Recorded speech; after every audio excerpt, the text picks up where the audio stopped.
Formula One is racing in Spain today, so let's talk about our hour of qualifying. Starting off with the back row, we have Fernando Alonso, then Lance Stroll. Who is surprised to see the Astons on the back row? Yeah, that's right, literally nobody, because this is like the 7th time we've seen this happen. But you know what is surprising? Fernando Alonso got out-qualified by Lance Stroll for the first time in 42 races. Now, what did Lance have to say about this? Yeah, that's right, he really didn't care. Honestly, I think he's just tired of seeing this statistic. But this is really sad to see for Fernando, especially at his home race, and from scoring his first points in Monaco to being literally last on the grid is not ideal. Now in 20th and 19th we have Valtteri Bottas and then Sergio Perez, who's surprised again. Yeah, nobody, because it's Cadillac, okay? They have been struggling. They almost had points in Monaco, but things did not go their way. Now Valtteri had problems in FP3 with his brakes that led to him crashing, so no one is really expecting them to have incredible pace. But I will say that it is possible that they maybe set up their car for the race, which means that we could see way more from them in the Grand Prix.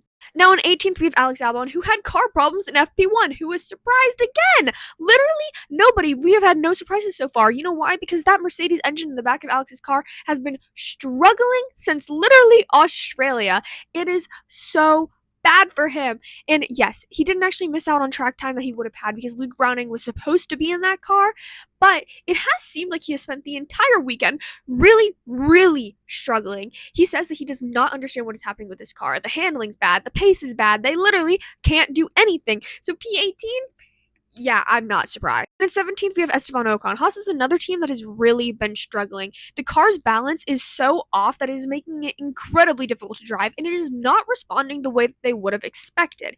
He did say, though, that he thinks that the race will go better for them than qualifying did because of the amount of pit stops that they are expecting to happen. 16th, we have Carlos Sainz, the other Williams driver, who has 10 point-scoring finishes here in Barcelona. So yeah, barely making his way out of Q1 and then not doing well in Q2 is not what he would have wanted at all. He did say that in every single medium corner, the Williams is awful and they get crushed by not only the top teams, but also the midfield ones. So yeah, that team is not looking good. In 15th, we have Ollie Behrman, and like I said, that Haas's balance is so bad, but he was able to make his way into Q2, and he did say that he thinks that their race pace is pretty decent, so he's hoping he will make up positions in the race. In 14th, we have Pierre Gasly. Now, from a Monaco podium to not making it out of Q2 is not what he would have wanted at all, and to make matters worse, he is behind his teammate. That's right, Franco Colapinto is P13, and I will say I am not surprised by either of these drivers being 14th or 13th,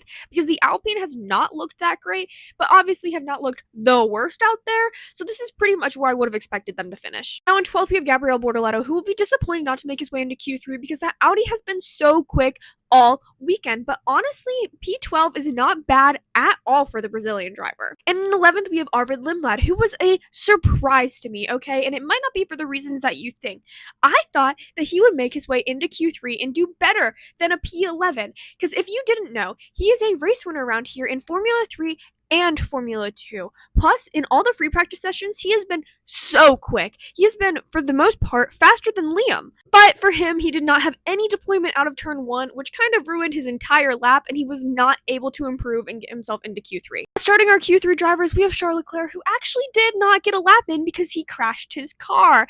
And I will say, second week in a row that he crashed during qualifying, and last time he also crashed in the race, so I'm getting a little bit worried for him. But it seemed like he had a snap that led to him trying to correct it and then ended up in the wall. And then in 9th, we have Nico Hülkenberg, who had an incredible qualifying session, which he desperately needed after what happened in Monaco with the penalty taking him out of points. He has been so quick, and the Audi has been so quick all weekend that I just knew that one of these drivers was going to get themselves into Q3, and I am happy to see Nico Hülkenberg in 9th. Now, 8th was a surprise to me with Liam Lawson. He has been slower than Arvid for the majority of the weekend, so I really wasn't expecting him to qualify ahead of him, but he did. I also was getting nervous in Q1 when he was kind of on the cusp, barely making his way out, but clearly I had nothing to be worried about because a P8 is so good for him. Now in 7th, we have somebody else who surprised me in Oscar Piastri, and he surprised me for the other reason. I seriously thought that he was going to do much better than a P7.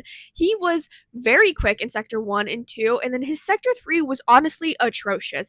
He was surprised himself because he was having a great lap, and then his Sector 3, he just did not have the pace that he would have expected. Based off his free practices, I really did think that the McLarens points were going to be much higher than they ended up. And sixth, we have Isaac Hadjar, and you cannot be mad at a P6 because he was on pace with Max Verstappen, which is kind of all you can ask for on a weekend where the Red Bull is looking rough. Which leads us to fifth, which is the other Red Bull driver in Max Verstappen. And I am not mad at a P5, okay? I was expecting more of like a seventh or eighth, and it seems like he was as well. But Charles Leclerc's crash and Oscar Piastri kind of underperforming really did help him here. And in P4, we have Lando Norris, who I really thought was going to make it into the top three. He has had a lot of pace this weekend. He has been quick, and I thought that he would at least be ahead of Kimi Antonelli, who is in P3. Now, Kimi did not participate in FP1, and I really think that it has affected him because he's been playing catch up all week. He has been much slower than George, trying to get onto the pace.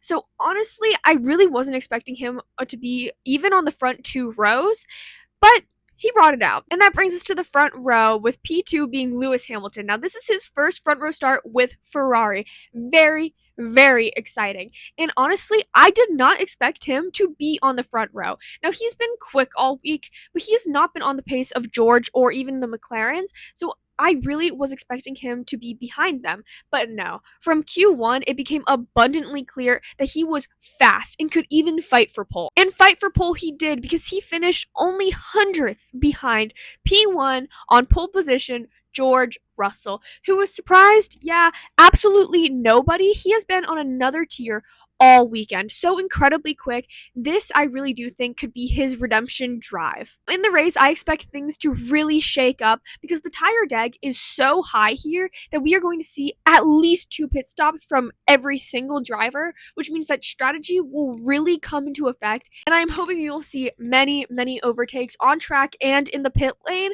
because we desperately need it after Monaco.